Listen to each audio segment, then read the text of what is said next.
I'm scared. The camera.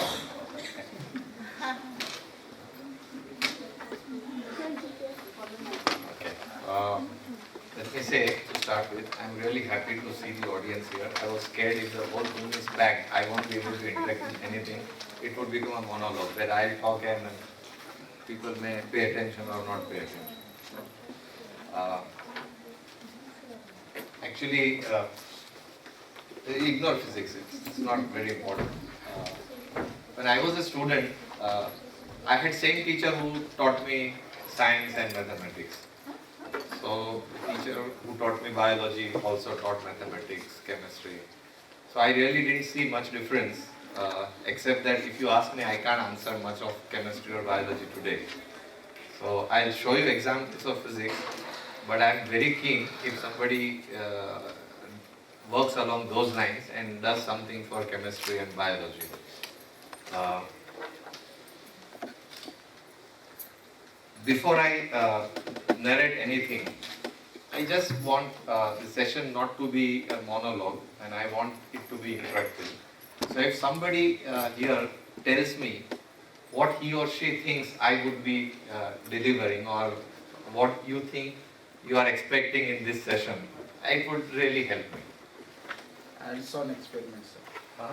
Maybe hands-on experiments. Okay, hands-on experiment. Through the simple phenomena surrounding us, how we can relate with scientific. Yes. Calculation and statistics. Calculation and statistics. And statistics. Okay. How a particular part can be taught through activity. Through activities. Yes. All right. Why do you think the hands-on experiments are important? The word came activity-based. No, please don't. The word came activity-based. So we do some activity in a group, and it's better to have a hands-on experiment like that. Okay. Why you think statistics is I think, important? sir, in physics always we are considered to suppose some bodies is here and its weight, mass is etc. is going on that thing. Okay. So you mean actually not statistics but the mathematics. Okay. You said something. The science is all about studying our surroundings. Please don't have to stand up. Okay. Science is all I mean, about it's. I would also like to sit, but I don't know. You don't know. I can't. So, please. science is all about studying our surroundings. Okay. So we see so many phenomena. Learning based on surroundings. On Sarah. Learning from surroundings. Yes. Anyone else would like to add something? And first-hand experience. Okay. Yeah, you want to say something? Oh yes. So I am the odd person out, I think, because I am teaching geography here. All those are sitting here are science teachers, and so I want to. I came in just because it was activity-based learning. That's why I was very much interested. So make the class more and Oh, more. I will tell you about activities in geography.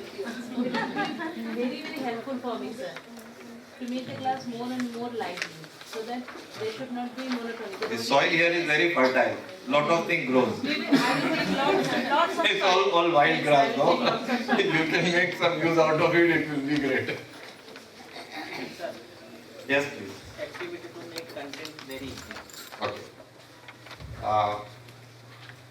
I actually don't know what to deliver here.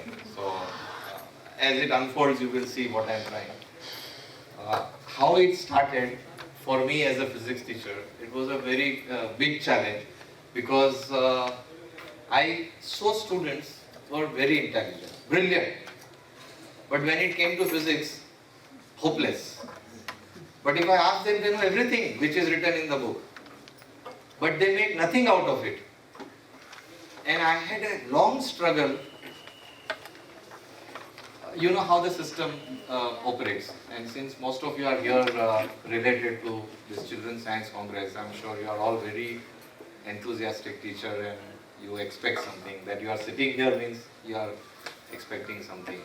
I would like you people to interrupt me, challenge my ideas, exchange your views, okay? Maybe something better will come out of it because there is nothing which is writing on the wall, okay? Things evolve, it changes.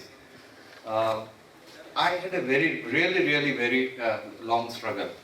But there was one thing very clear to me. I give my students a very simple problem, and I think these students cannot fail. And I see that it is the same problem they will not attempt. The moment I give them a problem, they just look at it and they leave it.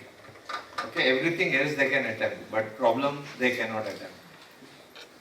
As a student, if somebody gave me a choice, I would attempt problem, not anything else. Because I know there I can't go wrong. Everywhere else I can lose marks. It will go on the whims of examiner. But if problem is right, they can't do anything to me. So there was a sort of mismatch in my expectation and what I was delivering. So one fine day I decided to conduct a workshop. And actually I started as a problem solving workshop.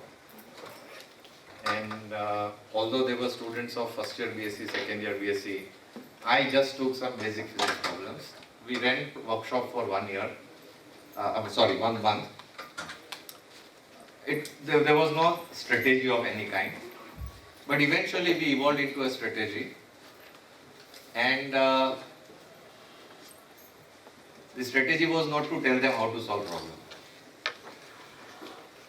Strategy is not to tell them anything. Just leave them. And you know what is amazing thing? Now I am learning.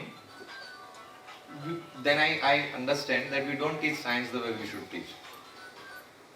My younger daughter is pursuing arts.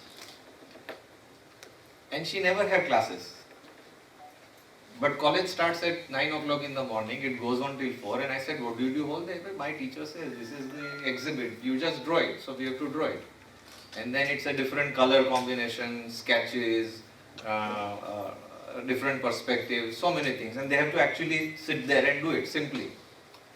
And then I told myself, look, this is what my workshop did to students. I didn't do anything, I just looked at what students were doing. They did it and they learned it by doing it. Okay, so it's a very primitive ideas which I am going to present to you, because I have not come across anybody's ideas they have developed anything better than this so far. Not because I have done anything, but I am looking for something better than these ideas. That's what I am saying. I don't think this is anything extraordinary. I am going to take very simple example from light, and the reason is, of course, you can find that in all disciplines of science, every topic of science. But you see, you go to an optician these days. Old days it was very simple. He will put a dummy frame and he'll change the lenses and say, is this alright, is this alright, is this better, is this better. Now you don't do anything. You just sit in front of a machine and then you get a printout. These are the corrections required. Very simple. And I'm sure it should pinch everybody. None of these machines are made in India or made by an Indian company.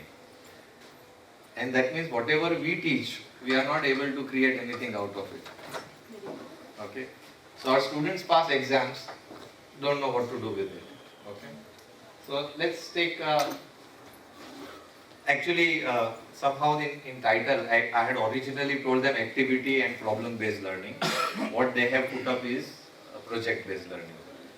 And one fine day I saw my daughter in school, when she was in school. Said, teacher has told me to do this project. What was she doing? She went to internet, downloaded few things, cut, paste, created poster. Said, this is not a project. Project means you have to do something. So I said, come, we'll do an experiment. Okay? So we did an experiment. It was a daylight astronomy, and to find out what is the geographic north pole of Earth. Okay? So I have forgotten what it was actually. That time we did something. She took photographs and she did literature work. She put some photographs, pictures, why you need to find this direction, and etc. etc. Everything, nice posters she made. Whole year I went on asking her, did your teacher give you any feedback about it? Because you have slogged for 1 week to create this during vacation. No, my teacher didn't say anything. The exams were over, she got her marks, she passed. Teacher had never seen what the project was. Okay? I am not blaming teachers. I know what is the reality. In Maharashtra state supported schools, there are 80 students per teacher, and I'm sure teacher has more classes than just one, and probably would ignore it. So I said, okay, go to your teacher and say that give me my project back, because it was a lot of hard work for us also. Okay, we didn't get it back, which means it was thrown away in dustbin. Okay, I'm sorry, not criticizing teachers, but somehow we want to come out of this kind of education. That's the point. I'm part of you. I'm teacher. I do my share of dirty work, like you people must be doing. And somewhere we want to come out of it. I'm sure that you people are sitting here, you chose to come here in this session. You want to also break from the monotony of education. I asked this to students. You show me where the image is. Most of them tells me that it is on the other side of the mirror at the same distance. I said, how do you know? We know it because we stand in front of mirror. But if you want to apply any of your scientific knowledge, how would you know where the image will be? I'm just sharing some thoughts. I actually did this with some students, and the purpose is 2-3-fold. Tell you why it's 2-3-fold. Sir, Please, no focus is given, not given. it's a plain mirror. Plain mirror. So the mirror will be in the same direction. The vertical is mirror, the dashed is the opaque surface, P is facing the reflecting surface. Okay, I want to survey how students think, how they apply what they are taught, and if you see how they construct the whole thing, you can actually assess them and give them marks. That becomes internal assessment. It can also be made into final assessment if your system allows, which is not allowing anywhere at present. Okay, I don't like the system of marks. This is another daughter of mine. I'm blessed with 2 daughters. So when CBSE came out with grading system and says the importance of marks should be reduced, the first thing they said was above 90 is A plus, 80 to 90 is A and B plus. I may be wrong, but that's how the scheme was. And then she was also in, I think, 8th, 9th or 10th, I don't remember the year. And she looked at this newspaper article, Dad, how is this different from marks? If you say 90 plus is A plus and 80 to 90 is A and then B plus, then it conveys marks only. Yes. You are not breaking free of the marks. I had to scratch my head, and then I said, you see, they are just trying to avoid this distinction which comes because of 91 and 90 or 96 and 94. And somehow I had to defend, but I know that it was a false defense. Okay, so that's not how grading should be. I'm not going to discuss grading issues with anyone. I'll tell you what is the background. If you are not a physics teacher, please don't bother about it. You can go to the class. Okay, just put a protector. Okay, take a laser torch, angle a beam. It will be reflected. Note down the angle which the ray makes. And you will make the same. Yes. So students knows that angle of incidence is equal to angle of reflection. So you have taught them law of reflection. Okay. Now you know law of reflection. Where will the image be? Okay. I know. If it was a longer workshop, I would actually give pen and paper to all of you. If it is taken in 90 degrees, it will reflect in 90 degrees also. Yes. On P itself, sir. On P also. Fine. But you still don't know where the image is. I'm saying that you know I is equal to R, but you don't know where the image is. This is a serious issue. I'm sure, see, you are all scratching your head. I can see. Okay? That's what I'm saying, that if it was a longer workshop. Image is on the mirror, virtually on the mirror. So that is why we are able to see it. Virtual image is behind the mirror at the same distance. I will show you. But what I'm saying is, if it was a longer workshop than 2 hours, I would not answer this question. Sir, it makes an angle of 90 degree. The base is going to be the same and the angle is going to be the same. So applying that law, obviously the base comes. Can you scribble it on your paper? I'm going to show you the answers because we don't have time. No, please, you carry on with your activity.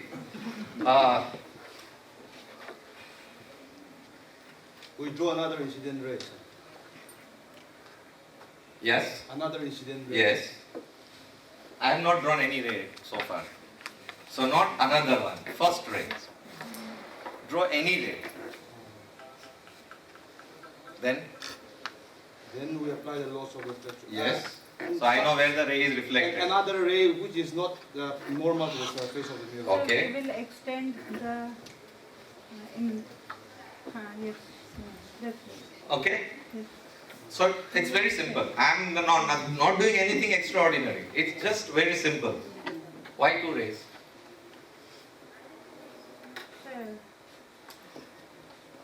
Why 2 rays? And why only these 2? Why not any other 2?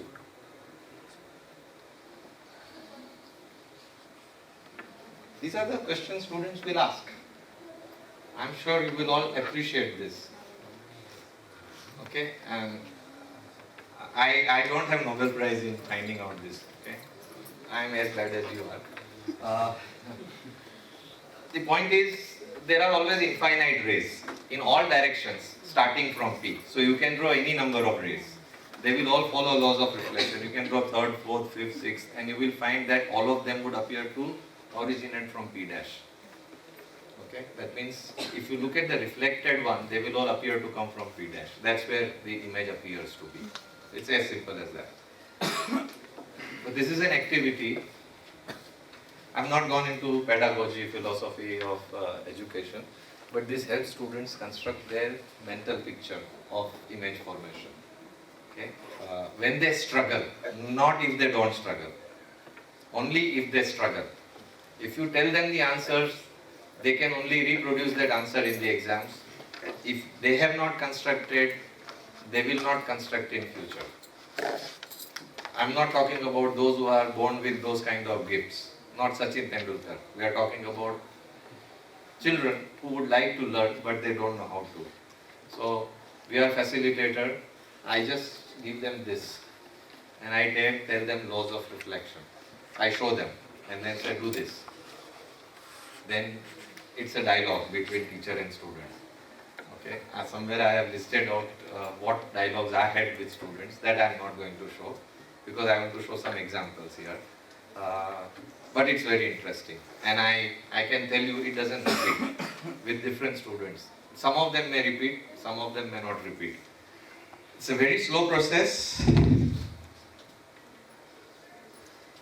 This is my experience and I tell you it has to be done once in their life. Then the students will never have problem. Okay, you want to know the theory, the theory of multiple intelligence, all school teachers should know. Okay, when you go to B.Ed, first thing they'll teach you is Bloom's taxonomy, then they will teach you multiple intelligence, then they will tell you Maslow's hierarchy, okay, and we don't pay attention to that. We want their intelligence level to develop. We don't them to pass exams. We want them, they will, in their life will do well if they are intelligent. And that is why there is a mismatch. The most intelligent students are the ones who are dropped out of the schools. And you see them billionaires. The least ones are the ones who work for them, even if they are IIM graduates. So that should change. The school education should reflect the growth of intelligence. So that's the one. Now after, it's an assisted learning. This is done. Now I want them to give them 2 mirrors. Let's say 2 mirrors with angle 90 degree between them. Actually, you can show them. You can put 2 mirrors at 90 degree and you show them. How many images will you see? I don't have mirrors. Don't give me formula, please. But if you have mirror, you will see 3. Okay? Now that you have given me formula, you have got yourself into trouble. You tell me where that formula comes from.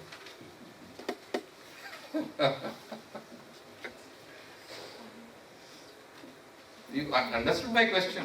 Yes. Where did that formula come from? Multiple images. No, where did it come from? You show me. You are not Srinivas Ramanujan, you can't visualize formula. Right, so where it came from?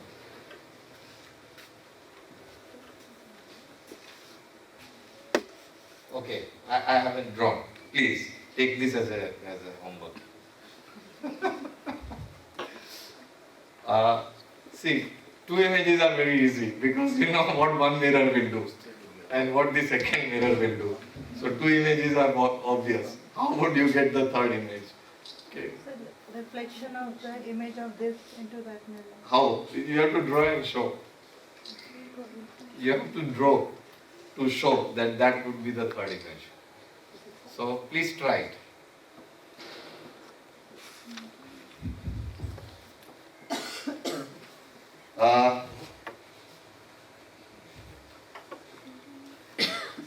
Please don't take any offense if you see me laughing, because I have also struggled to learn this way. So it's nothing that I am laughing at you. I am just recollecting what I went through when I had to think about along these lines. Something like this? Sorry. Something like this, the three images? No mirrors. No. You have to construct the way this is done. Okay. So two you will be able to construct for two each mirror, one for each mirror. But the third one you will have little difficulty. And you are close to it, but you will have to make it materialize. So you have a vague picture, right? So unless you make it actually happen, you will not know whether your idea is correct. So you have to work on that idea and make it happen.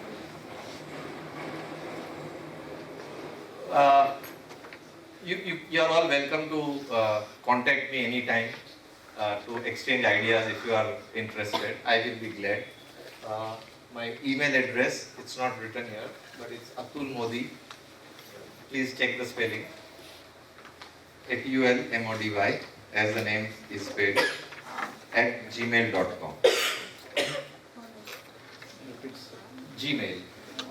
Atul Modi at gmail.com. K Not K. without K. The man with K is gone. 10 years back.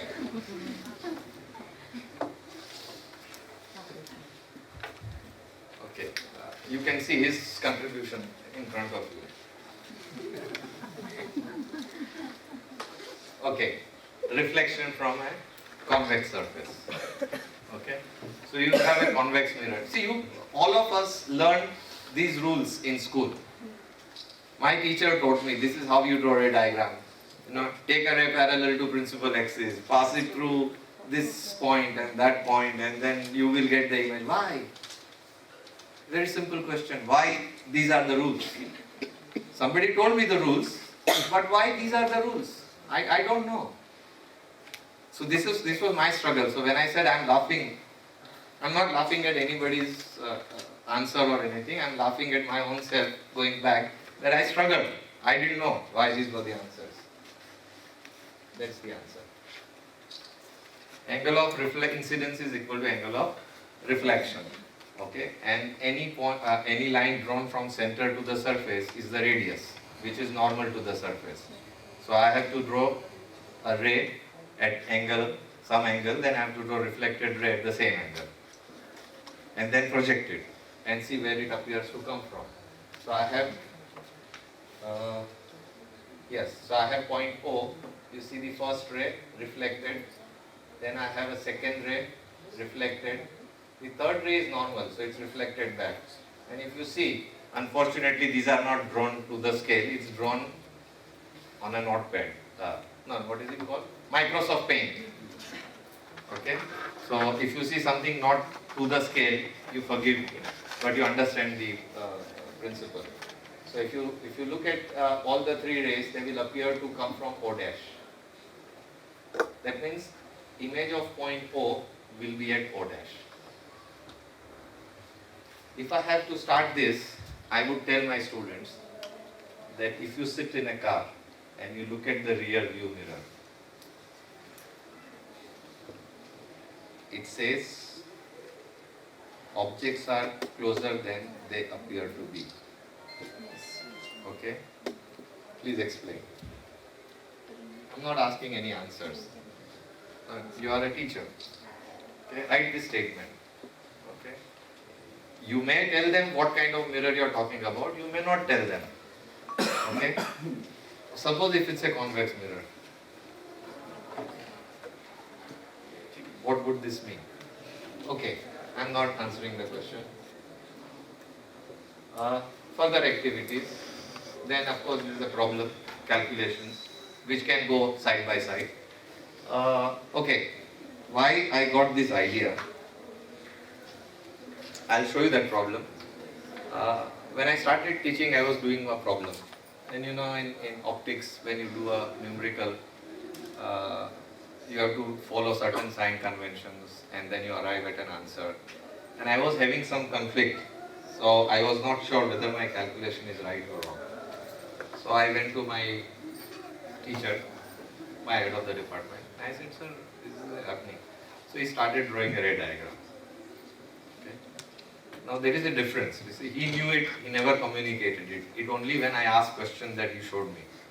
And then he said, see, this is happening, so your answer must be wrong. So you'll have to recheck your calculation. And then I said, oh, well, the diagram is a very important insight for me. If I draw diagram, then I understand what is qualitatively happening. Numbers only tells me, okay, and I may be wrong with the numbers, but diagram I would tend not to go wrong. So that visual impression gives me a lot of understanding of what is happening. Okay. You can take a concave surface and you can do similar things. Now I have purposely here taken objects which are not on the axis. Okay, and I have not drawn typical school textbook diagram with a pin. They draw a pin with the arrowhead and then they construct it. I have not done it that way, just to show. So these are the activities which I am talking about. Why I said that because I find it slightly difficult to venture into chemistry and biology because that's not the subject where I can consider myself expert. I'm not expert even in physics though, but at least I have fair amount of idea after spending so many years. But as a teacher, you can venture if you understand what I'm showing. I don't mean that entire physics I can fill up with these kind of activities. I may not be. Okay, different people have different ways of visualizing. So more the merrier. Some of you will come up and you'll be able to see those things. How many of you are +2 teachers? Okay. The problem at school level continues at +2 and even when they come to undergraduate level. Okay. So I am trying to address because these are the problems I am facing with my students. We also say the same thing to the lower class teachers, that we are facing the same problem. Because you have not taught them well. Okay? So it's very easy. So we are trying to sort that problem out, that how we can do our job well, so that when they go up, we don't have that freedom. We are bound by the syllabus, unfortunately. So we have to go with a hypothesis. In class 9, they know everything what is taught to them till class 8. So I can teach what is there in the 9th textbook. Even if they have not learned anything, but now it's worse, no? No detention policy. It's becoming worse day by day. Okay, these are some of the problems. By the way, these presentations are there in their computer. If you have your pen drive, you can copy it, or you can send me an email. I will mail them back to you. And if you are interested, I have some of the articles written on these ideas. I can send them to you. This is about refraction. Just see, please. This is very interesting. Very, very interesting. Please read.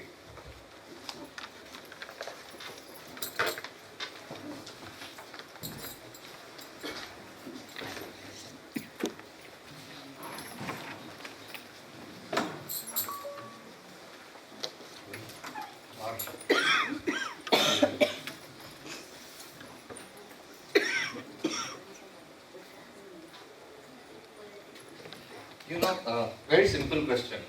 All of you know this question. When a ray of white light passes through prism,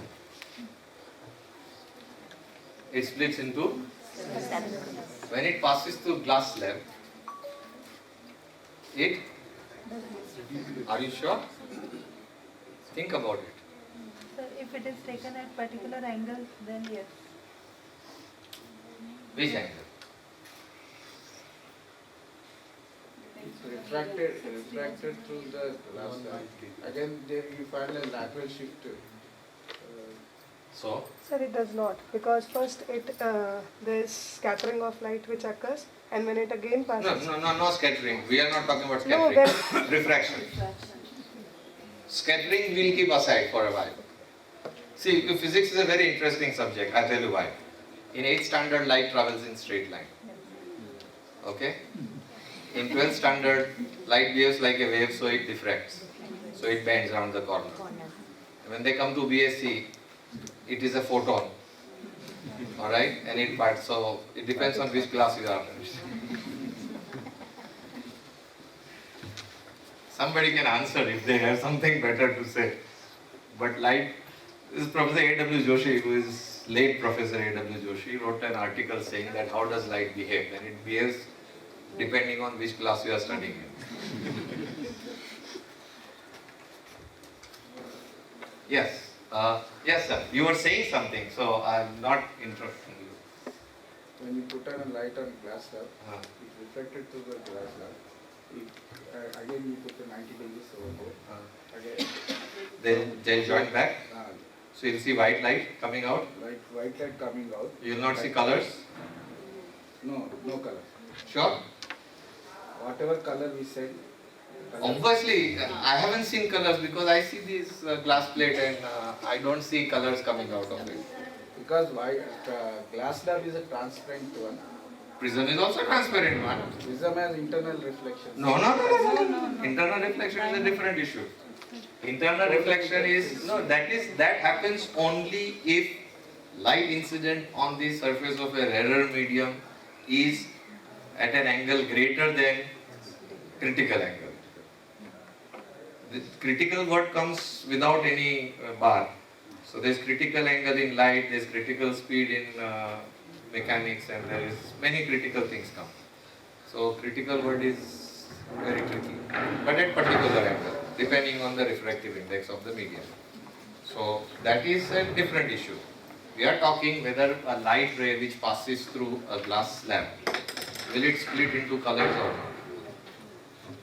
What does your common sense say?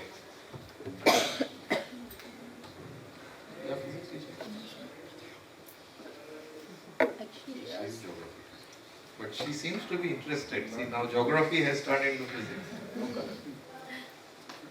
No colors. Excuse me, sir. I think that what the molecules are making some angle, like even in the scale, plastic scale, we have the center part act as a glass slab, but when the light ray pass through the little bit upper part region, it splits her into the 7 colors. And then when it comes out? When center part, when you will take then so maybe the molecules of the glass or whatever be the object, it matters which. Because sir, I did that experiment. While You don't need to stand up unless you opt to stand up. So, sir, I think that the angle by if the molecules are making some angle. Angle matters? Means in the prism prism is also made up by the glass. Glass slab is also made up by the glass molecules. But prism we are having the different surfaces. So when the light ray just pass, so So it just travel with the different angles. So maybe it is better. I don't know. Even I was struggling for this answer. Ki why it's not happening. I tell you, when I was in school, I was told that glass slab acts like a two prism. So first prism splits and second prism combines them. Does that sound familiar? No? I found that most of the board textbooks Yes, talk about it. it's activities there. It actually splits. Now, you have to find an answer why we don't see that split.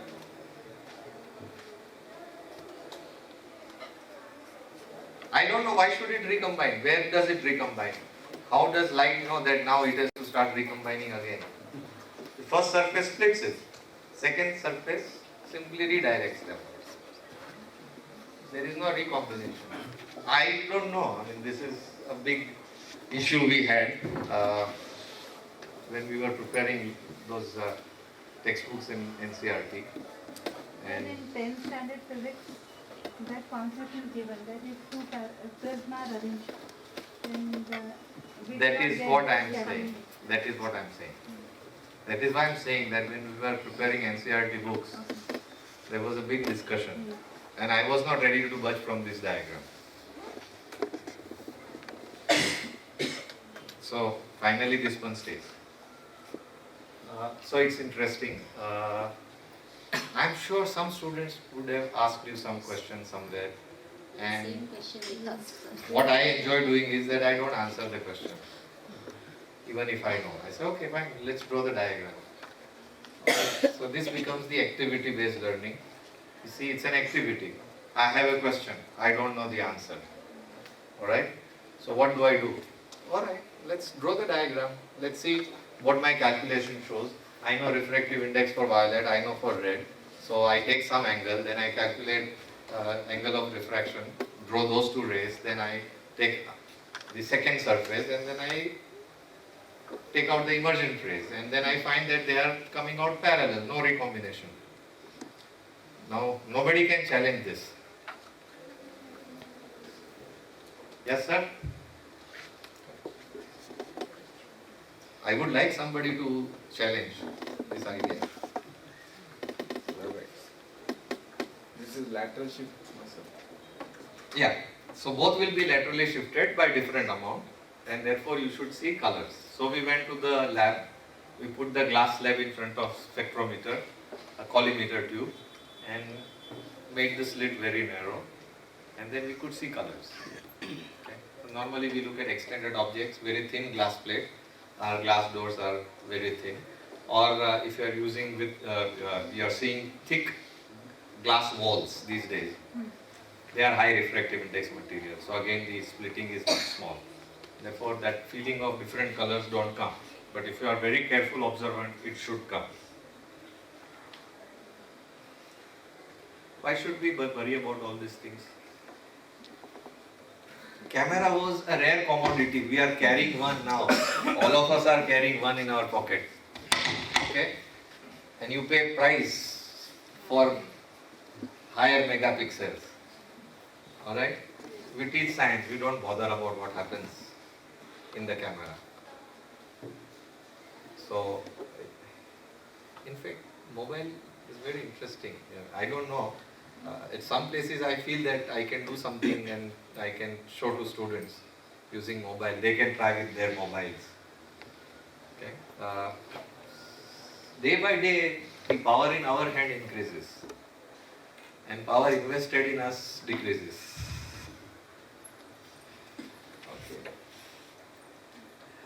Okay, this is refraction at a spherical surface. So this is the problem I was talking about, that I have a glass sphere and there is a small bubble inside the sphere at some distance. And where am I going to see this bubble? So depending on which side I am seeing from, far end or the nearer end. And I had some conflicting answers, and then of course we drew the diagram and reconstructed. So that's what I meant when I said activity based. And I would reiterate this, when students actually carry out these activities, you can observe them and assess them. That how well they are employing, how well they communicate with you. You know, and over the period of time, they will only grow. It will never diminish. Otherwise, they fail 6th standard, 7th standard, 8th standard, 9th standard, and they will pass 10th standard with first class. They will come and laugh at you. See, finally I got first class. Okay. So, and it's irrelevant. That class doesn't mean anything. But you can actually see how well they construct. They employ ideas. And it's really exciting to discuss with them when they actually do this. The classroom becomes workshop. I don't know how. It's all idealism. 30 minutes. 30 minutes class. Is that right? 40 minutes. 40 minutes. Okay. They are more generous these days. Yeah. Okay. I think it used to be 35 in my time. So 40 minutes, 80 students. No, sir. CBSE we have limited. 40 students. 35 to 40. 40 students. 1 student per minute. Nice. That's what I asked them. They said, you look, the seminar room has a capacity of about 100, 120 people. Then I was really scared. I said, 120 people, how am I going to talk to them? Sir, you are still not talking to me. Sure? Yes. Not unhappy with me.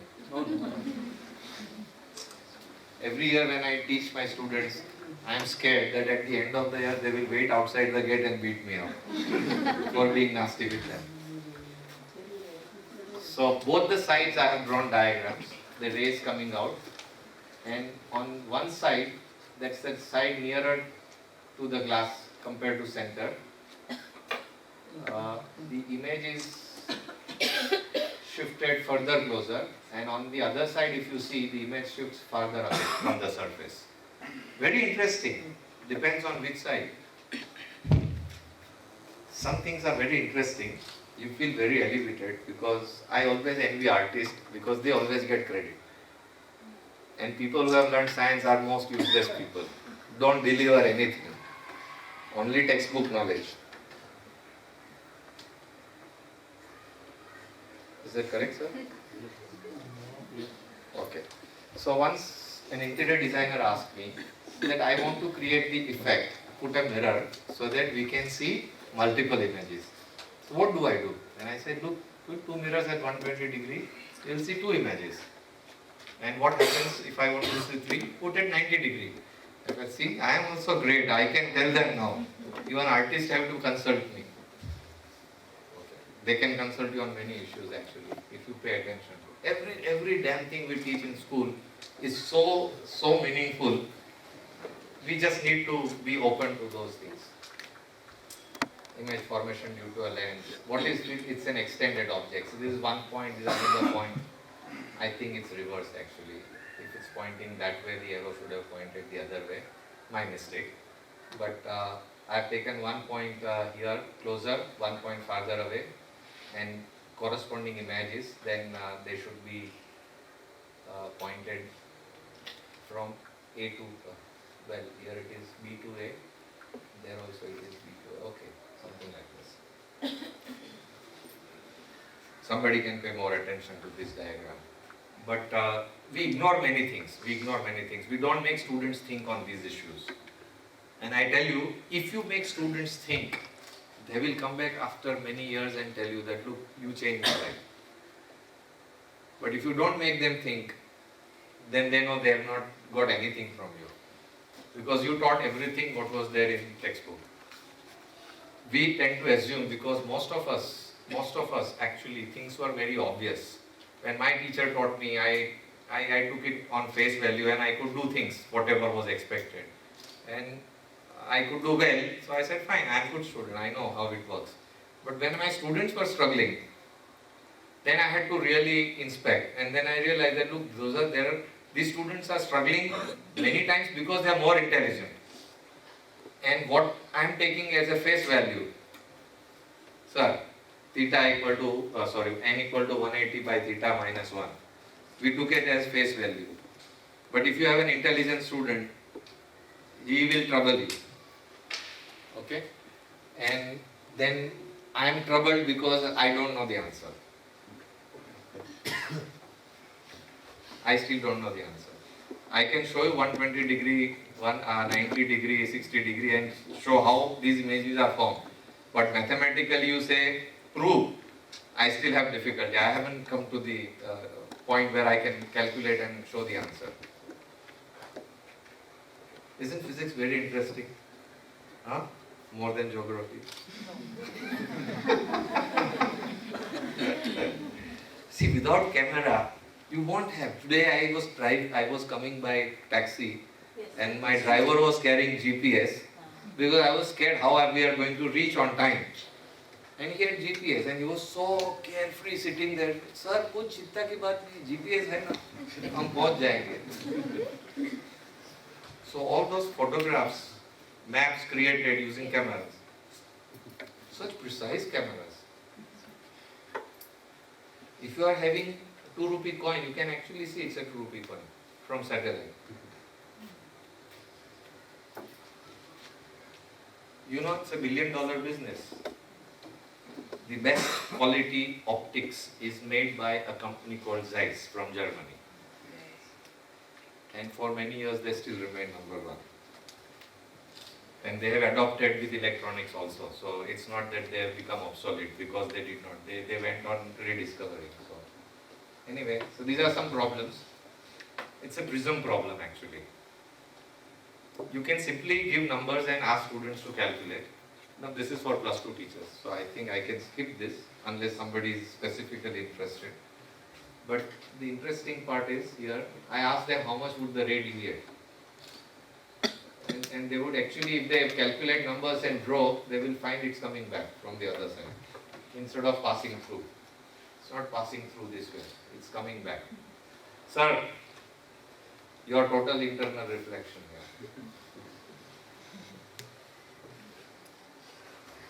Are you angry with me? I mean, then Okay, so you can create combination of lens and mirrors. This is a very nice problem actually. sir, can you go back?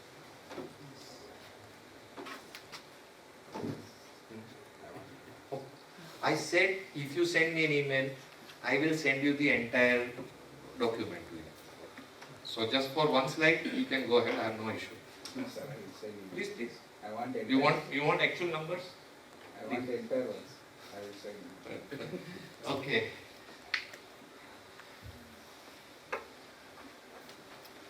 Nothing great. It's just that I was getting bored. I was going to Delhi NCRT meeting, and this 2 hours flight can be very boring.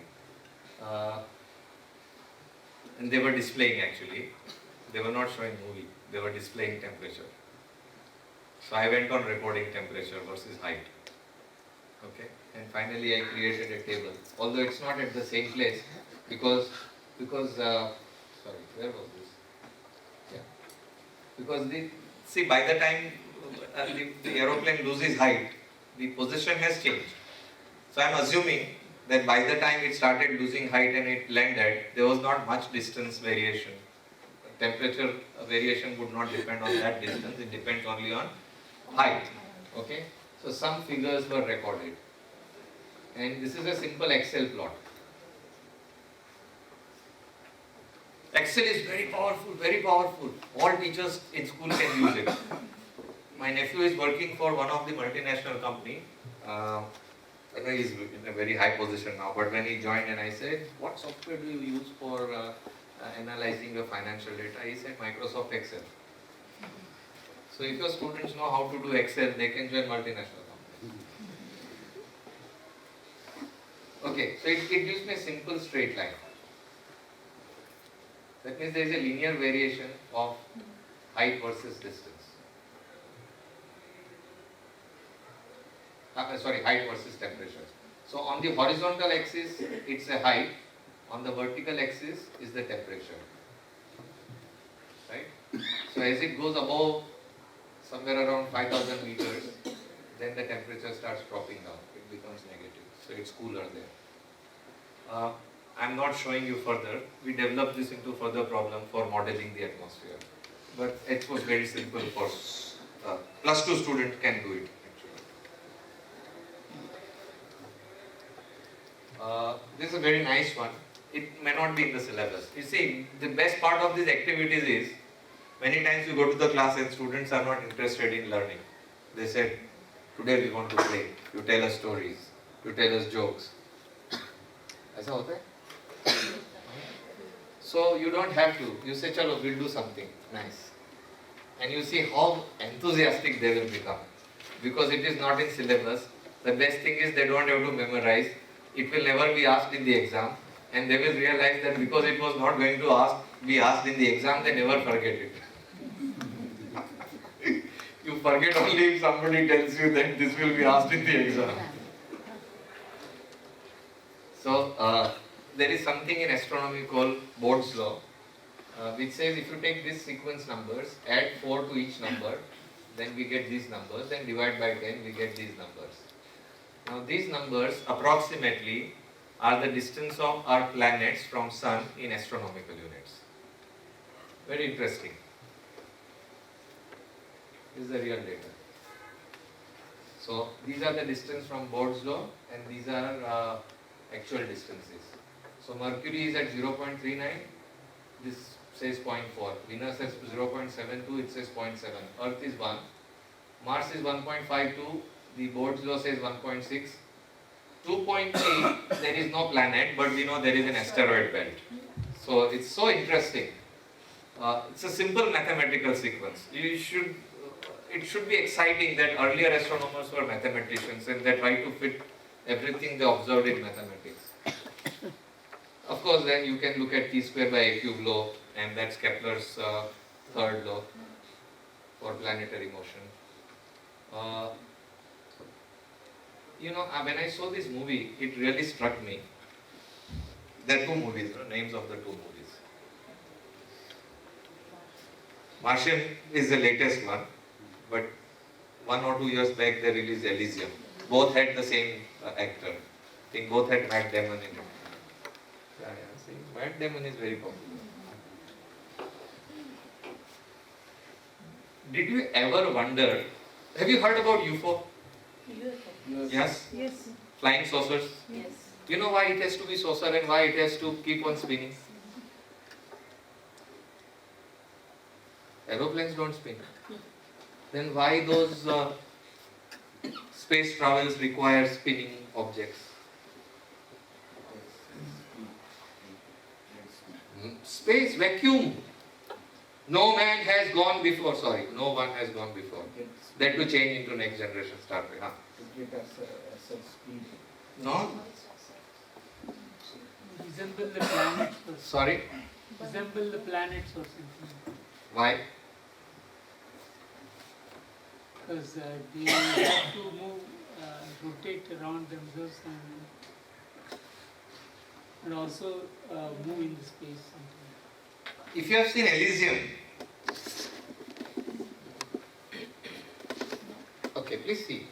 They show a space colony, and there is enough gravity, just like what we have on Earth. How did they create that gravity? If you see Martian, they are traveling in spaceship, and you will see that in a particular place where they are working. See, in part of the spaceship they fly, because it's a gravity-free area. But in part of the spaceship, they are walking normally, sitting like anybody else. And then you would wonder that how does this happen? Okay? So that spin creates that gravity. Chemistry people will know this, centrifugal force. You have centrifugal machines, no? Centrifugal and centripetal balance each other because of this way. Like we give the concept for electron, that is why the electron does not fall on the nucleus, the same concept is there.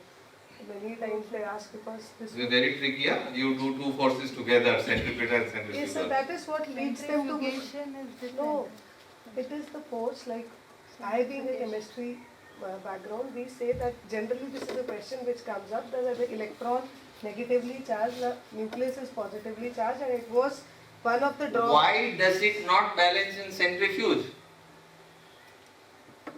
So both the forces, they balance each For other. electron it balances, but in Yes. centrifuge it has precipitation.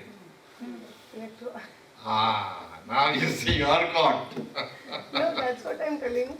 कि electron, this concept we get, that So what I'm saying is, now you see I'm creating a conflict in your mind. You agree with that? This is what I do with students also. But I can do provided I have given enough thought and resolved that conflict in my own mind. Then I am allowed to create conflict. You agree with that? She says centripetal force and centrifugal force balance, sir. They are opposite. So do they balance or not balance?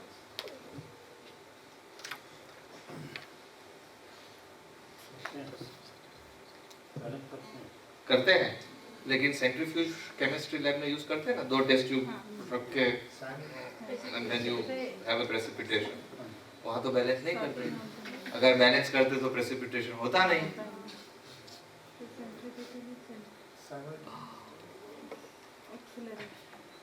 I'm not answering. My idea is not to teach you. I see you are all teachers. I'm not teaching you. I'm just showing you a very simple activity. These are not experiments. These are called mind-zone activities. Okay?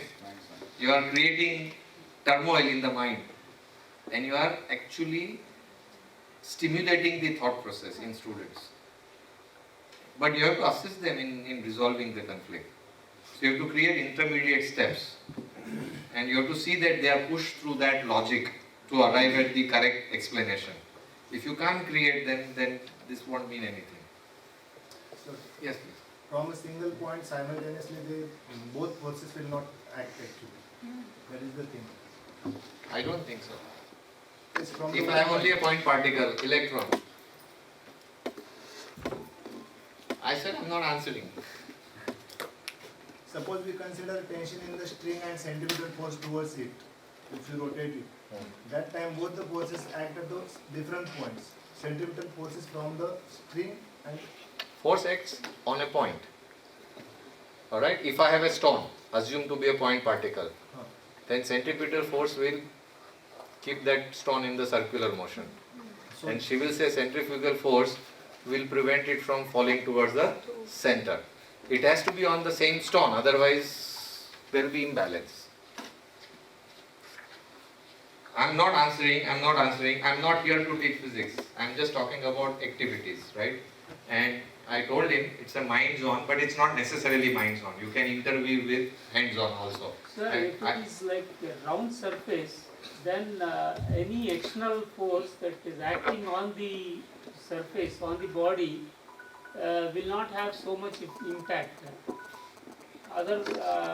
In other cases, it will have a greater impact. Some air or something like that, if it falls on a rectangular surface or something like that, it will not escape so easily. So it will have some more effect on the object. So to lessen the effect, I think these objects are made spherical or round or something.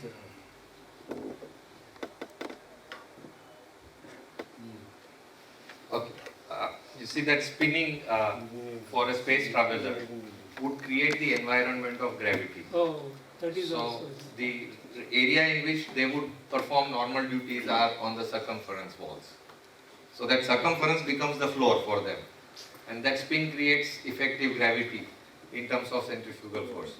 But the other part of spaceship, which is not... it creates vacuum somewhere and it creates environment somewhere, atmosphere. No, not that way. Not that way. No vacuum. Unless you have air, atmospheric constitution, you won't be able to breathe without astronaut suit. So if they walk normally in a spaceship, it means they've created an atmosphere. Yes. They have also created a gravity, and that comes from springs. Okay. But I don't want to go into that discussion because it's a very long one. But this is a very nice problem. And I tell you, a student who doesn't know anything about gravity, anything about physics, anything about Kepler's law, who is in 8th, 9th, 10th standard, can also answer this question. You can read this question. It's a very simple one, but I want to show something else from this question. Please read and see if you can answer. If you have problem reading it, then I will read it for you. It says the diagram below shows all that various positions as it orbits around the sun. The area W, X, Y and Z are all equal to each other. So you see this area, it looks like a triangular one, although this is arc. So W, X, Y and Z, they are all equal. Earth takes the same amount of time to teachers of physics would appreciate. I have two waves which I generated using Excel sheets, slightly different frequencies, and then I add them, it produces beats. Okay, and if you place two adjacent keys of harmonium or a keyboard or piano, then you will see the sound waxing and waning, increasing, decreasing, increasing, decreasing. So that's what they do actually. It's again an activity, but it's for the students who learn beats, that they can actually do it on Excel sheet and see how things happen. Normally visuals are more difficult, especially here it's a time evolution of. Similarly, standing wave pattern, if you pluck a string which is tied between two ends, it vibrates in certain ways. What pattern it forms?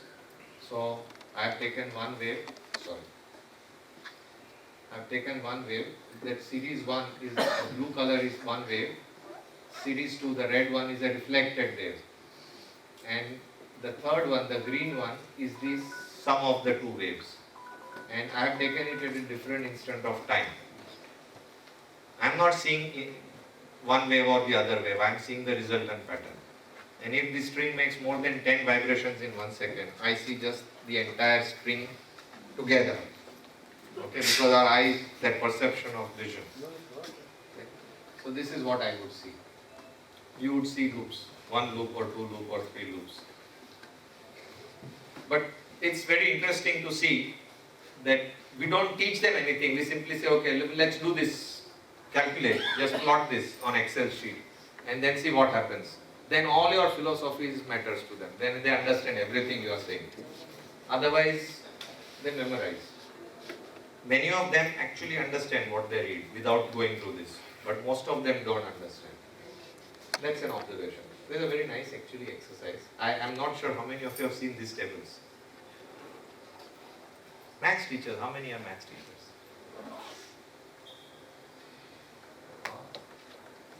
Anyway, it's still fun. Even geography teachers will enjoy.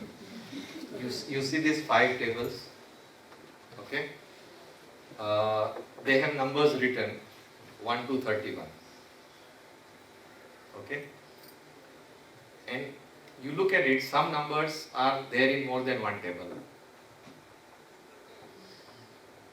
You have to simply tell me, guess one number, tell me, see the table numbers are like this, 1, 2, 3, 4, 5, okay? Shall I repeat? Table number 1, 2, 3, 4 and 5. You tell me which table that number belongs to, I will tell you what your number is. You know? You know the rule?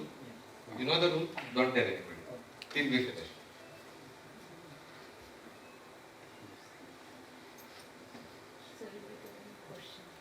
Guess one number from 1 to 31.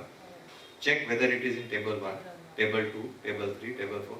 Then if you find, say it is there in table 1, table 3 and table 4, okay, and you tell me that sir it is in table 1 and it is there in table 3 and it is there in table 4, I will tell you which number it is.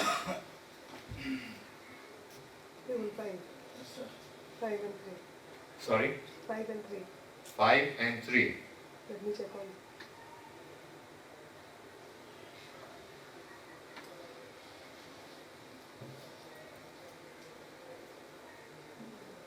Yes?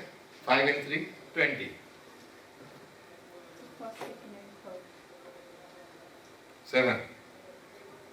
I'm not even looking there. 3, 4, 5. No. Check, please. 3, 4, 5, say 3, 4 and 5. Is that correct? 28. Huh? 1 to 4. Well, 2 and 4, 10. 1 to 3. How do we do that? 1 and 3.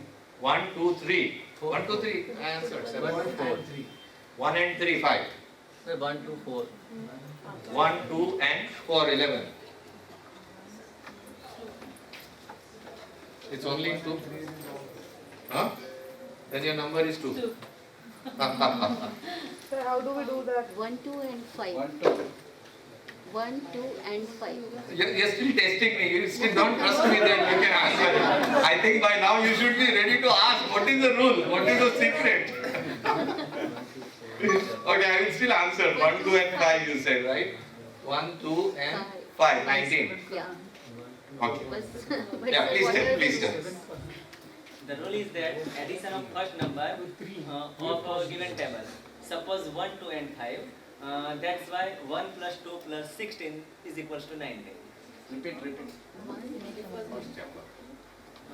Suppose madam choose number 19. Number 19 is in table 1, 2 and 5. That's why number 1 plus number 2 plus number 16 is equals to 19. 16 is in the See, the first number here is 16. table number 5. Okay, 1. Yes? You are asking something. Because I know that the first table has first number 1, second table has 2, third table has 4, fourth table has 8 and fifth table has 16. Why? Because that's 2 raised to 0, 2 raised to 1, 2 raised to 2, 2 raised to 3, 2 raised to 4. Yeah. Thank you. This is just a binary system. Binary system means you write your numbers with only 2 digits, zeros and ones. And now with computers, students appreciate it much more because electronic communication happens in zeros and ones. Okay, and again my purpose is not to elaborate in maths or physics or chemistry, but my purpose is to actually show you that see, it's a simple activity. First you have fun with them. Let them guess what is happening. Okay? And I tell you actually, if you really allow them to struggle hard, some student will figure out what is the rule you are following. May not know why that rule. Okay? That it's a binary system, they may not be able to. But they will still figure out that you are just adding those numbers. That much they will be able to go. Okay? But it's very interesting. It's very interesting. Can we go back to the earlier presentation which you had loaded?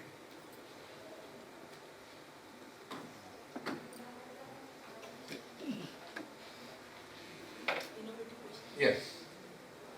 Now you see, I'm not doing anything extraordinary. See what happened was, I was involved with NCERT, I was involved with Olympiads, and those questions at times are very challenging, and we really have to scratch our head. And therefore, I had to really think on many issues which I was not able to understand. Okay? And so that made me realize that actually when I do this problem, although it is asked to choose the best student, what I did was I turned it around. And I said I will use this problem to teach my students. So while they actually solve this problem with my support, they would have understood the all nitty-gritty of how it works. Say I put some complex circuit and they have to work through that circuit, how it functions. Obviously it's not an easy problem. Say it's asked in Indian National Physics Olympiad, or say joint entrance exam, or in school level it is Junior Science Olympiad. Even some questions I find it difficult to answer on the spot.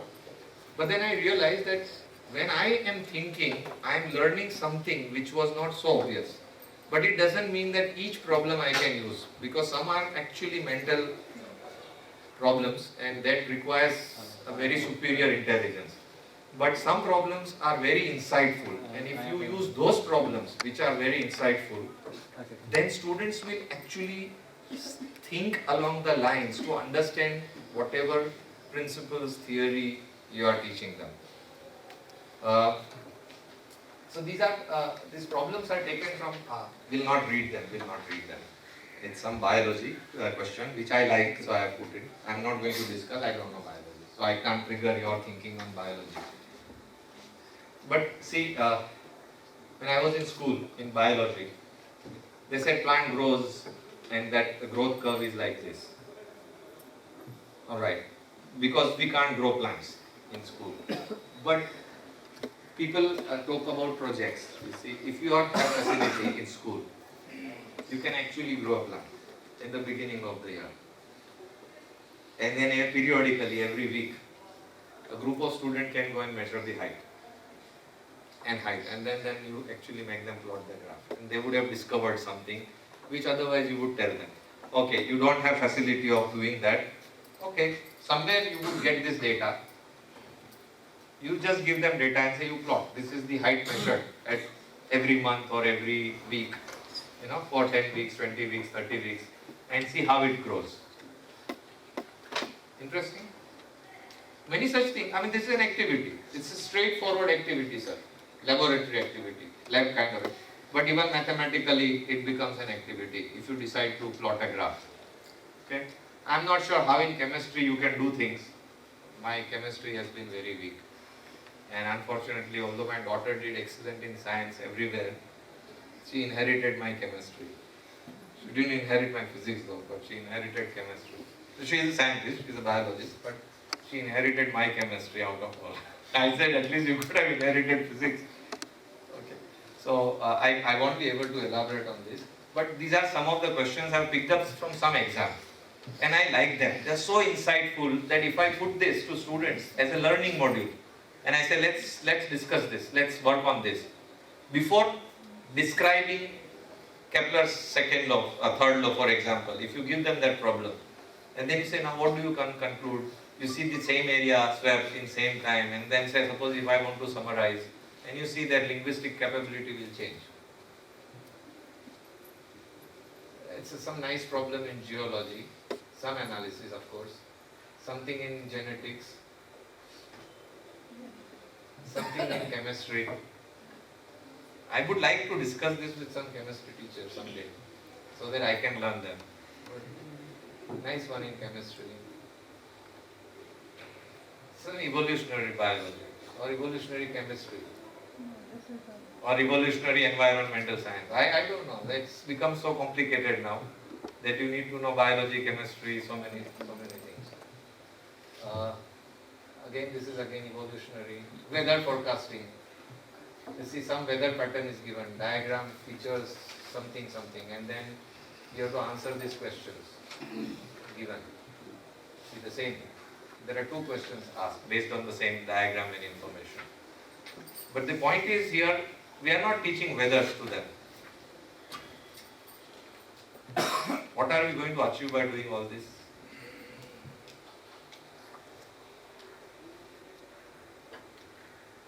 Something in physics. Aerodynamics, very interesting. Especially when there is a cricket season, you talk about spin bowling. Okay, and it would become very interesting. And astrophysics. And actually, this problem is straight from ICS, what is it? ISC 12th standard exam. But I liked it. Not difficult. But the information is given in graph, and from this graph they have to figure out some of the questions asked. I like it because it requires students to think along certain lines. It's not straightforward, plug in some mathematical numbers or just answering from what they have memorized. Something similar. Yeah, this is the same problem which I showed you, temperature modeling. Okay, just read the question. Please don't bother about answer. We are not bothered about it. But this is a very simple question. Water vapor at 100 degrees Celsius burns the skin, whereas at room temperature does not. Water vapors, huh? Vapor, steam. We say steam burns. But why it doesn't burn at room temperature?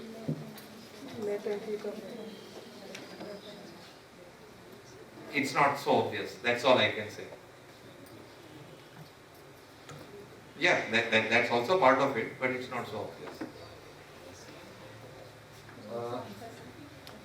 Well, if you say only latent heat, I will say water, steam at 100 degree and water at 100. No.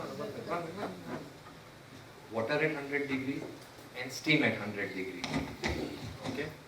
Sorry, I can't remove this. Let's tighten it.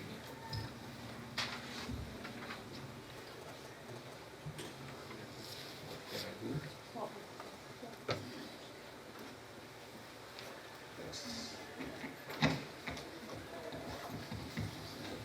that's fine.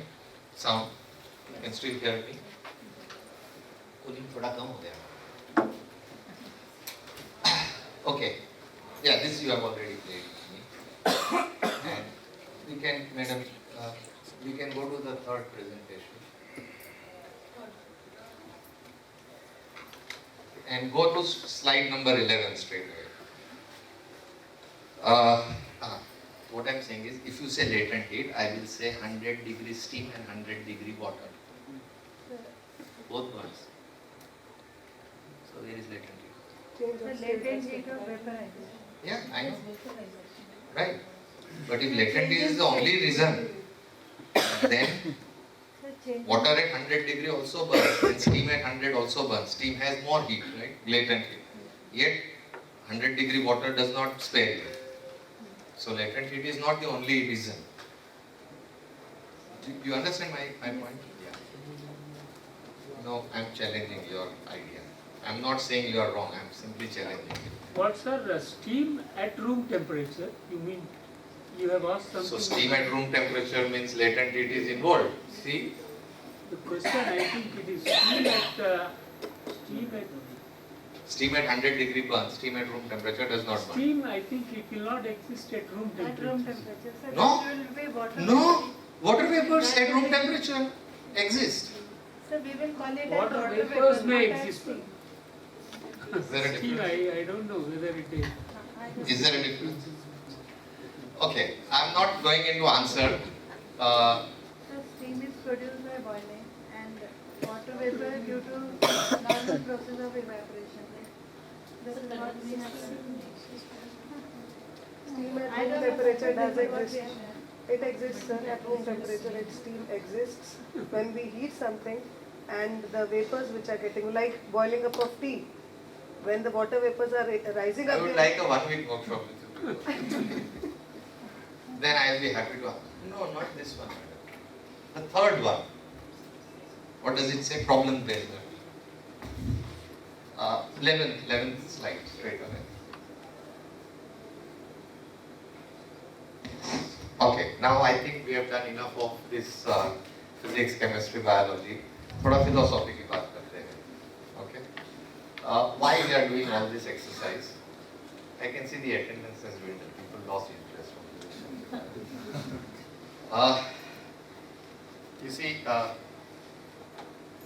have you heard about a case that in Mumbai, Hanging Garden area, there is a child, a hawker, he can speak 10 different foreign languages. And he has not gone to any schools. He's learning because that is the field he is in. He deals with foreigners. And from there he picked up.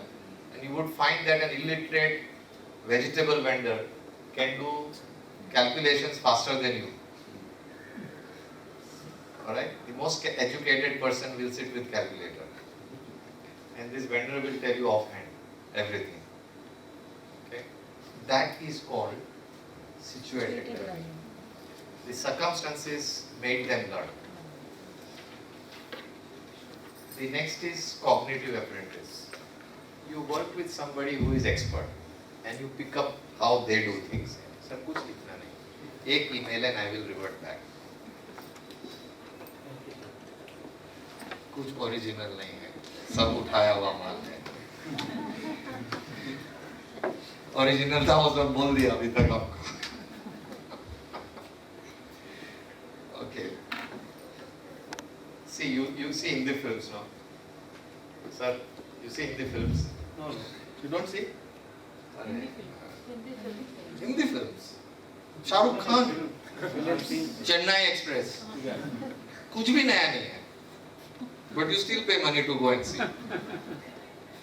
Okay, this is free. I guarantee. The third one is problem-based learning. Now, this is all I can do as a teacher. Of course, this student definitely gets interwoven. So when I create an activity for students, it becomes situated learning. When they do go through that activity, they have to really arrive at conclusions or learn certain things. Okay? Because they are working under me, it is cognitive apprenticeship. But I have created it. So it is problem-based learning. It is activity-based learning. Okay. Now, what is happening in our traditional education, which I am also part of, I am also culprit. When I go to class, I am given a syllabus. You have 45 lectures. This is what you have to complete. I have no option. No option.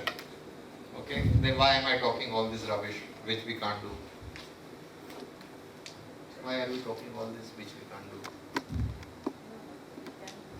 Okay. Then Kepler's law can be done in geography, although it is physics. Am I right? Am I right? Weather pattern problem, right? Oh, excellent. Let's see. We missed an opportunity to solve a problem here. We have an expert. The point is, many of these problems, students have a phobia, but you just push them and they will solve it. And you will find the weakest of them would transform completely. I gave one problem to my children on a Dasera day, when all my family members gather for a feast.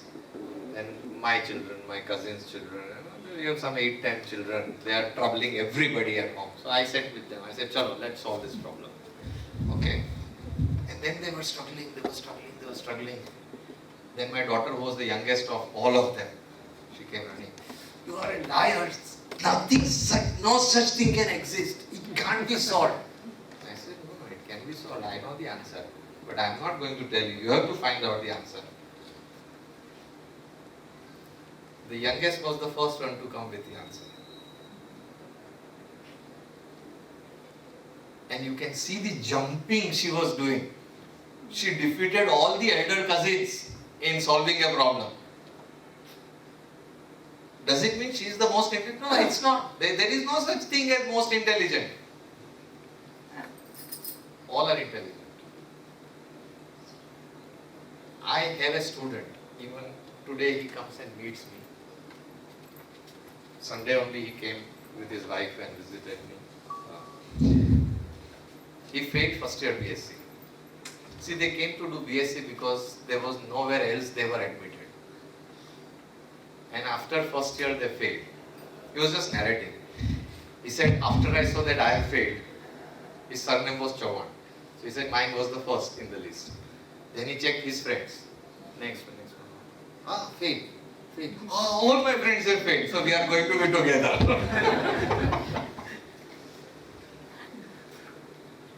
This boy passed BSc with first class.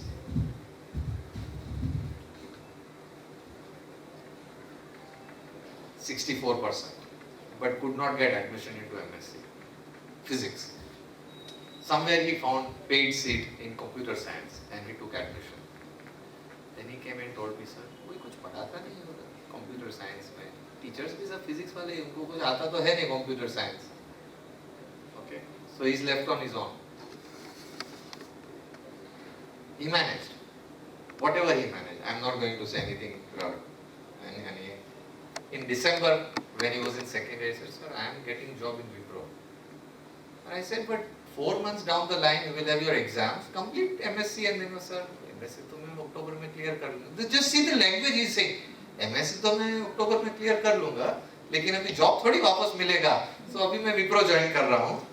They are sending me for training to Bangalore. बाद में they will give me posting in Mumbai. तभी October में मैं छुट्टी लेके exam clear कर लूँगा. He did that. Today he is working in some company, and that company sends him to train some of their own people, and he said, during this period, I will be paid my salary plus they will pay me extra for this conducting these training sessions. Can you imagine somebody who flunked, who comes completely demotivated, that he is good for nothing, fails again, and gets transformed to this level of confidence? Once he was narrating to me that I went for this exam, I had not prepared, but I said, देखता हूँ ना, answer तो हो ही जाएगा. I said, sir कुछ preparation नहीं था, लेकिन 50% तो मैंने सब सॉल्व कर दिया problems. Confidence level. What makes that difference? Somewhere along the line, he realized that he is capable of thinking. He can solve the toughest problem. So the mystery is not really in seeing something difficult, but it's fun in solving that mystery. And this is what lacks in our traditional education. That our students pass the exams by memorizing. And you know what torture they go through? 4-year-old kid at 6 o'clock in the evening going with a bag. I said, where are you going at 6 in the evening? I'm going to tuition. What tuition? Double education and good for nothing. Which means our education makes them dumb. Double education makes them double dumb. My friend came to me and he said, my son says I don't want to go to any classes. And I said, so he doesn't want to go to classes. No, but then what happens to his studies? I said, what is he saying? He said, I need to play 2 hours every day in the evening. I want to play cricket and I will manage my studies. Then I said, if he says, so let him manage. Really, what will happen to his career? I said, कुछ नहीं होगा उसके career को. If he is able to play, he is the most intelligent child. He knows it's more important to play than to do all those stupid things again and again. You think I'm making a joke? Actually, it's a pain for me. When I see children going through, when I recollect my own days when I went to class, I think it was a torture. That I'm attending college or school, then I'm also going to classes. Or at that time even I thought it was very important because I had to score marks in the board exam. When I look back at it, it was all extremely irrelevant. This was not what I had to learn in my life. I had to learn many more important things. When I look all my friends around, you have seen my surname, no? So you can imagine who must be my friends. All dropped out of schools, billionaire, most naughty in class, most sincere, most dedicated, poor man. My friend, millionaire, same age, all black hair, looks exactly what he looked when he was in 10th standard, even now. And he said every day 6 o'clock he goes to Gymkhana and plays badminton. And I envy him. I traveled by taxi for a few hours, then I was having a back pain and I told my driver, I said I need to go and sleep on the back. Because I don't get time to play. So who is the most intelligent one?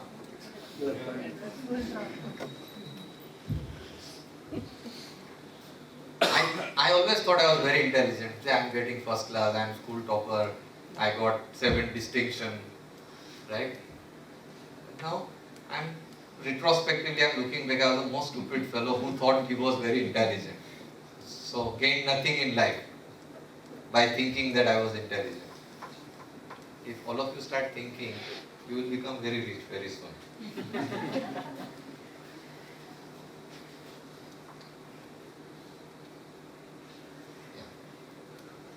And see,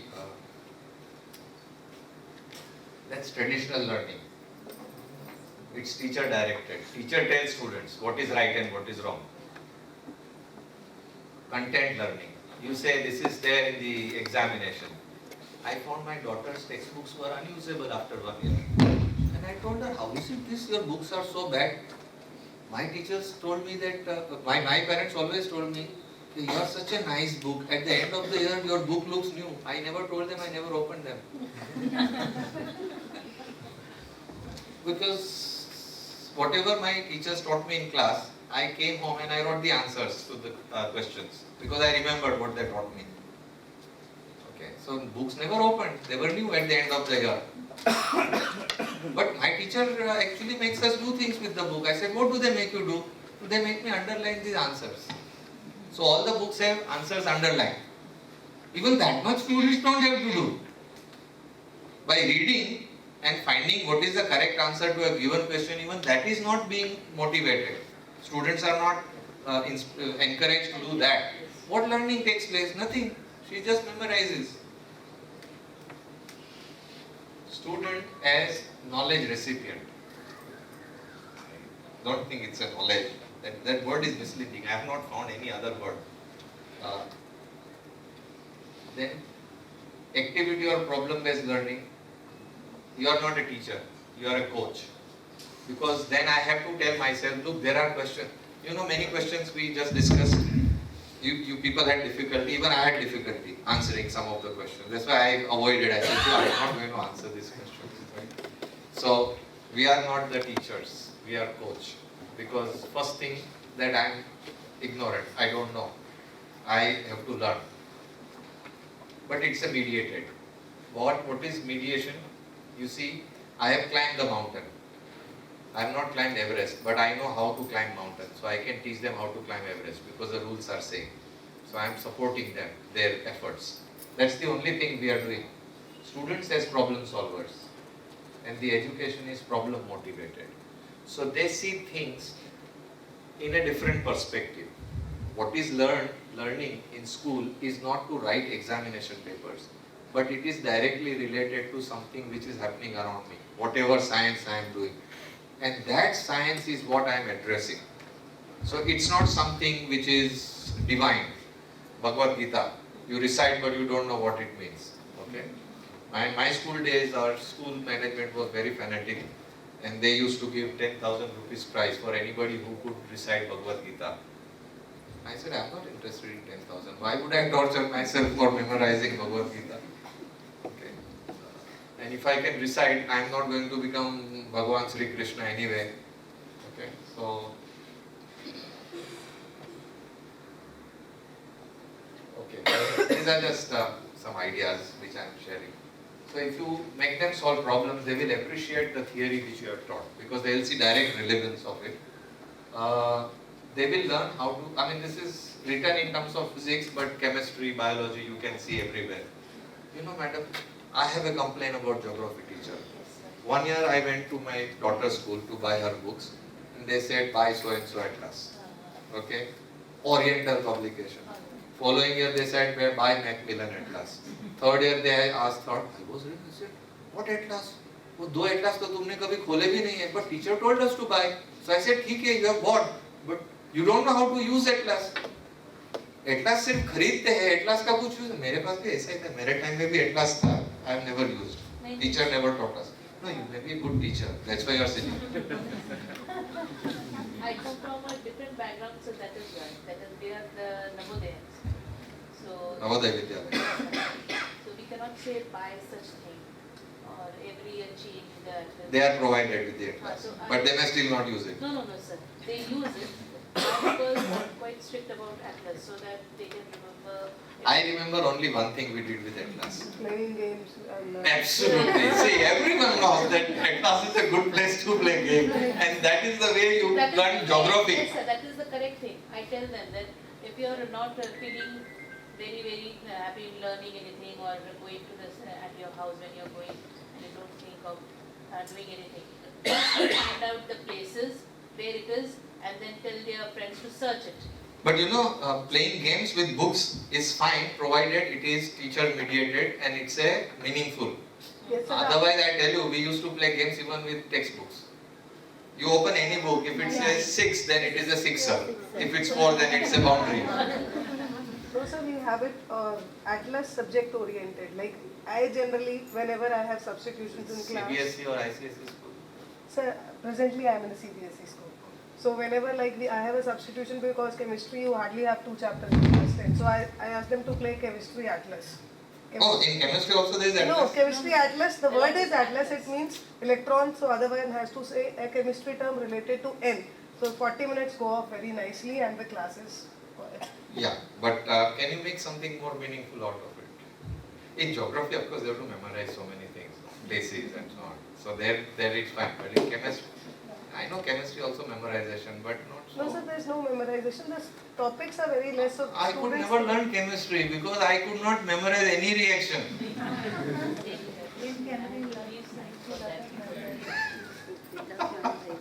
You can say same thing about physics. I hope. Exactly, sir. I wanted to. Same thing for bio also. In bio also we have. But do you know, if I tell you some secret, you will be surprised. The subject I hated most in school was physics. That is why I am saying that how physics should be taught. Okay? Because I think it's a dream. That's how it should have been taught to me. But I still acknowledge, even those teachers who did whatever did, they did really fine job. I really enjoyed. I still admire them. I had excellent mathematics teacher. He was not a mathematician though. He was a chemistry graduate. But he was the one who really made me construct geometry knowledge. He would pose a challenge and I would try to answer in the class, and then there was a dialogue between him and me, and I really admire him. Very rare, very rare. I mean, old days when there were no educational theories or such ideas, you know, and then also he was doing spontaneously. It requires something great. Maybe he was also bringing out his frustration of not having been able to learn maths. So one way you can bring out your frustration in being more innovative with your teaching mode.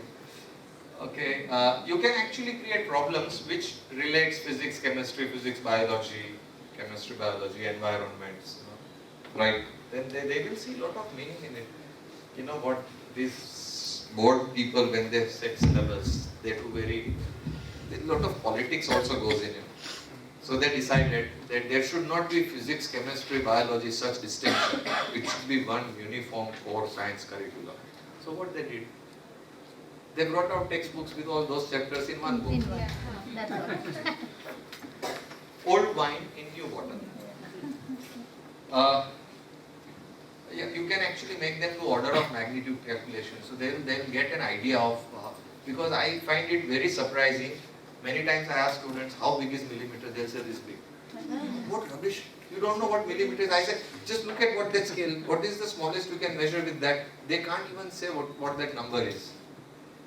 So, what is, I'm sure you are all here with Science Congress, your students have done fine in the exhibits, and therefore you are all amongst the better teachers, definitely, better of the lot. But it's still very frustrating all around. Children don't know how to use scale. So what they have learned in school, more than that, what we assess them so that they pass the exam and they come. Sometimes you can pose a problem where they can really come out with ideas but may not have a real answer. I've still not answered your centrifugal one. No, it has an answer, but I'm saying you can leave something and then let them think. My daughter went for her interview for selection in one of the institute. They actually asked her a problem. She said she's interested in genetics, and they asked her some problems. And she was very clearly told, you just tell us what you think about it, we don't want answer, because even we don't know the answer. But they wanted to see whether she can think independently about it. So this habit gets cultivated when you pose some problems which are not solved, but are problems. Then direct applications, of course.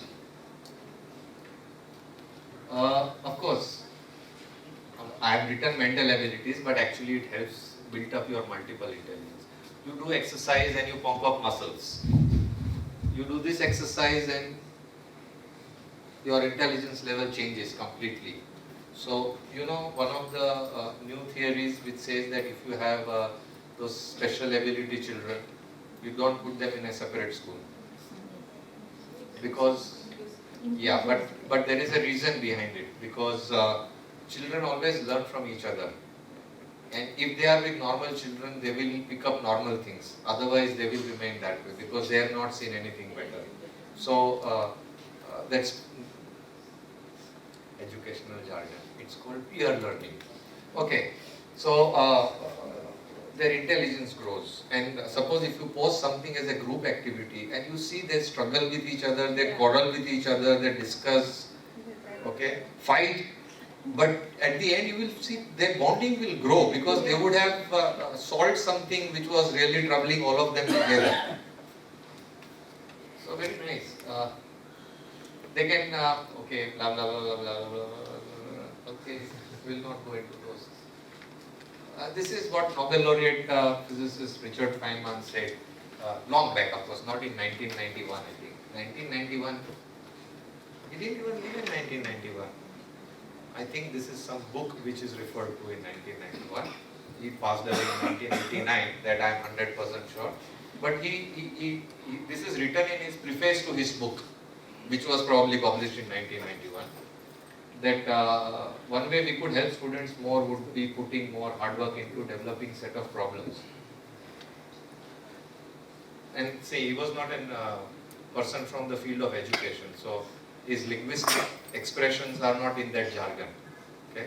But he appreciates that that it gives good opportunity to fill out material of lectures and make more realistic, more complete and more settled in the mind the ideas that have been exposed. So it will be a very interesting thing. I'm sure most of you may be familiar with this idea of Vygotsky, that you are allowing children to explore what is known as zone of proximal development, which means advance in a region of intellectual thinking capabilities which otherwise they would not be able to. So it is only teachers or capable peers who would actually help them explore that domain of their abilities. You can get the everything back. Okay. What should the problem be? Because what I find is most of the time, you go to the market and say, "Chalo, I want a problem book," and you will find all these problem books have some problems where there are some numbers given. They have to write a formula, plug in the number, do some multiplication, division. Okay. Because one of my students actually came and expressed to me that, "Sir, after going through this workshop, that 1 month long workshop, I really now know what the problems can mean. Because I thought I was very good in solving problems till 12th standard. But then now I know that they were merely plugging numbers in a formula. I was not doing anything extraordinary." Okay. I mean, at a low level, she was still realizing which formula to be used, what is given, what is to be explored. But it still did not involve that kind of thinking about the natural processes, which a problem can actually do. So, your problem should be sufficiently difficult, but not too difficult to put students off. It should be attractive, that people should really feel that, okay, this is worth solving because there is something interesting in it. Should have not have repetitive patterns. Okay? Otherwise, there won't be any fun. Should have a reasonable goal. Should guide students to comprehend what they are learning. I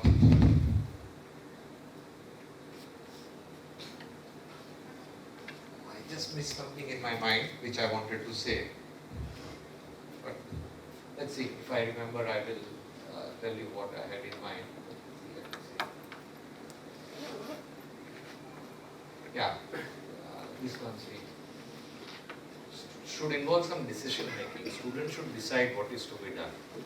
They should feel that I am capable of taking decisions. Otherwise, they don't know what to do with this problem. Okay, this is there is a very common word, no? These days. The moment the education board uses this word, it becomes useless. There is also lots. No, it's not lower order. That lots has some other meaning. I forgot actually. We say like that, sir. I know what you're saying. Then of course designing a problem, what should you be doing? Okay, I think I'm fed up. Okay, thank you. Is it fine? No, we can still talk. If you have something to add. Yes, sir. कुछ कहना चाहेंगे? कुछ कहे ना, मैंने कितना अच्छा 2 घंटा. Okay. I'm not a great educationist. I'm not a philosopher. I'm just an ordinary teacher like you all. I was equally frustrated as you all could be. Okay. I found something which could probably help students. So I tried to elaborate. I would like to continue further on these lines. Okay. In fact, this girl did read well. I would like actually to enhance students' learning capabilities. With this, they become more open to learning. Otherwise, they are not ready to learn anything new. They just try to run away from it. Yes, madam. Sir, actually, mostly the students, they don't like physics. So how to create the interest? That is the main problem. They don't even listen physics concepts. So that is the very difficult task for the teachers. That I am facing. Even I think mostly the students, they take the interest in biochemistry, but they don't learn to physics. So how to develop the interest, sir? Me neither. I couldn't develop interest. I only made them realize that they were capable enough to understand physics.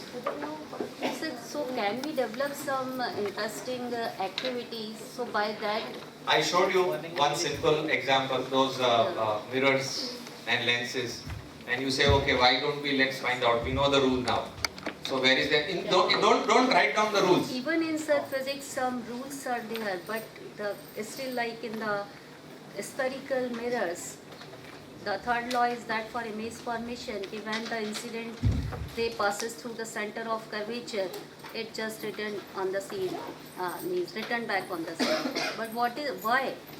Why? Yes, that's because they don't know that maths. That if it is directed towards center of curvature, Yeah.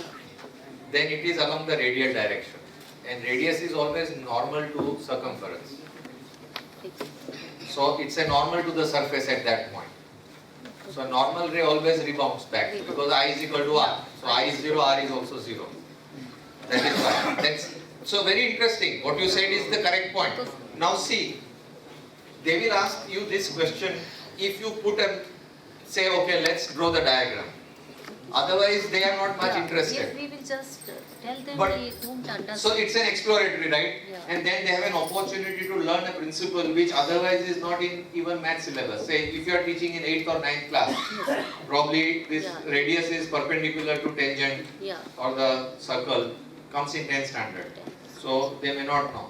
Okay, I'll just say very interesting thing which actually happened in my life. Geography. So I will ask you two questions about geography. Please answer it. Sir, We'll I'm see. having some problem with it. We'll see. I'm telling you about geography problem. My teacher was teaching geography. She said, how do rocks crack? Okay. So, if there is a small crack, how do rocks break? Okay. So there is a small crack, water enters in it, then it freezes, therefore it expands and it breaks. Teacher, question. All the material contracts when it cools. So water cools and freezes, it should contract. So the book says is wrong. No, the book Straight away challenge. The book is right, sir. That's what she told me. The book is right because water That has is No, all no, no. the analysis we read. I'm not talking about the later part. I'm saying she said that the book is right. You people are troublemaker. Much. He said you are right. Okay, like you ask youngsters today, Salman Khan is always right because they like it. So then we went to our maths teacher. Then he listened to it and he looked at me and he said, what you are saying is right in principle, but water is exception. It has anomalous behavior. You see, you must have seen ice cubes float on water. Beautifully. He's not talking about theory. He's simply saying ice cubes float on water, so they're lighter because they expand. Very clear explanation given. Okay, of course, then we got all firing from geography teacher. But I'm saying that you see how madam, you see how physics comes in. How each example can bring in the science or philosophies which we are talking. Okay, so things can be changed, but as I said, I have no unique answer. We have to explore. We have to explore. Yeah, it's geography. So in 11th standard, there is a part, it is said there that near to the equator, the gravity is less. Now the students are how can I am unable to make them understand. I will answer the question. Before that, can I ask a question? Can I ask a question? Say if I wind a rope around equator. No, 1 foot is increase in circumference. You know what is radius of Earth? 6,400 kilometers. Yes. So circumference will be 2 pi times that, and it increases by 1 foot and so on. Okay, sorry, we were your question. Okay, please keep thinking. The answer to your question is that because Earth spins when it was in molten state. If it's molten, the centrifugal force is greater near the equator. So what happened was it became flatter and it bulged near the equator. So at equatorial point you are at a greater distance from center. So as you go away from the center, gravity decreases. So at equator gravity is slightly less than at pole. In fact, at equator and pole only gravity is normal to the surface. Everywhere else it was not parallel normal to the surface, and that settling down of the surface was perpendicular to the direction of gravity. So you will find gravity perpendicular to the surface.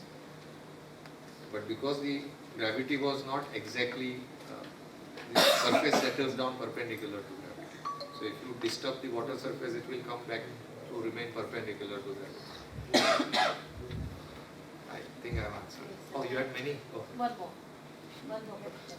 It is near to the equator. The winds, whenever they blow, they will not follow the straight path. They turn towards right In northern hemisphere and turn towards left in southern hemisphere. But near equator, it is totally zero. Yes. Yeah, there is a deeper mathematics in it. For example, if you are in a you go to merry-go-round or sorry, rotating platform, it's a circular platform, it's rotating. Now you put a pendulum and you make it oscillate, right? And your platform is going, say, anti-clockwise, and you look at the bob of the pendulum. What you draw some spokes on the platform, okay? And with respect to one particular spoke, you observe how the pendulum is oscillating. You will find that the pendulum shifts to the right. Is it shifting to the right? It's the platform which is rotating. It's the earth which is rotating. So actually, because we are on the rotating platform, we feel that winds are shifting. Winds are going straight.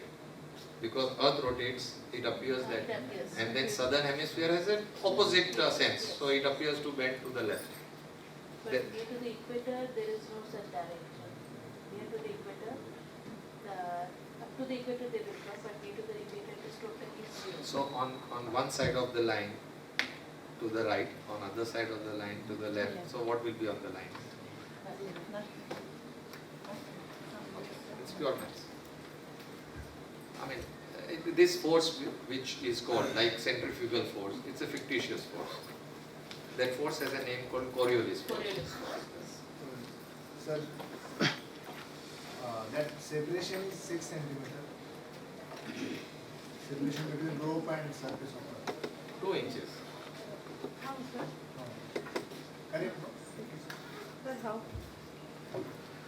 The circumference, which was 2 pi r, has now become 2 pi r plus 1 foot. Plus 1 foot. So what is the new radius? New circumference divided by 2 pi. Correct? So r plus 1 foot divided by 2 pi. 1 foot is 12 inches, 2 pi is approximately 6, so it will be 2 inches. Okay. Why is it one foot only, sir? I just allowed it to grow only by 1 foot.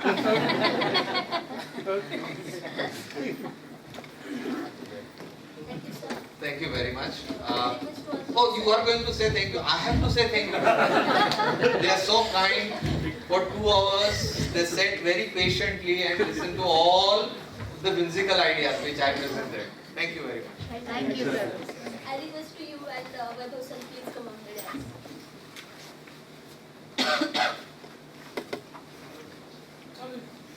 Please come on the dance. Now it's become cold.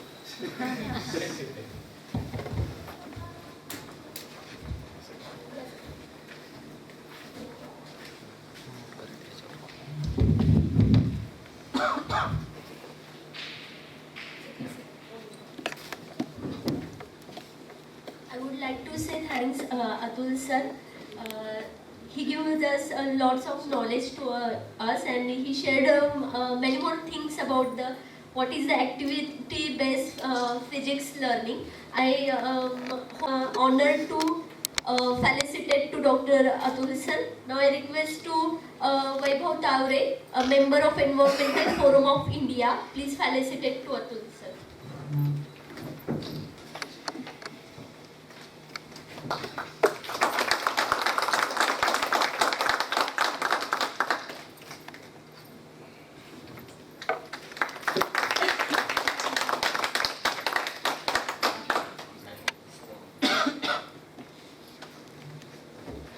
I would like to also say thanks to all the participants who attend this 3 days workshop. Thank you to all. If anyone want to give a feedback, then please come and share with us your thoughts. Anyone? Okay.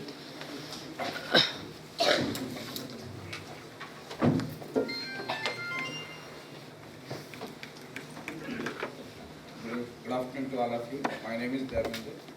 I am from Hyderabad, Telangana. It's my privilege to attend the class, Atul sir class. Sir was very down to earth and his teaching was excellent. And it is like a student-centered method. He gave us a thought processing way, give how your brain works. And he has given a number of problems, a number of activities which has to be done by us. So this method have boosted me. So thank you very much for giving this act. Thank you. Anyone else?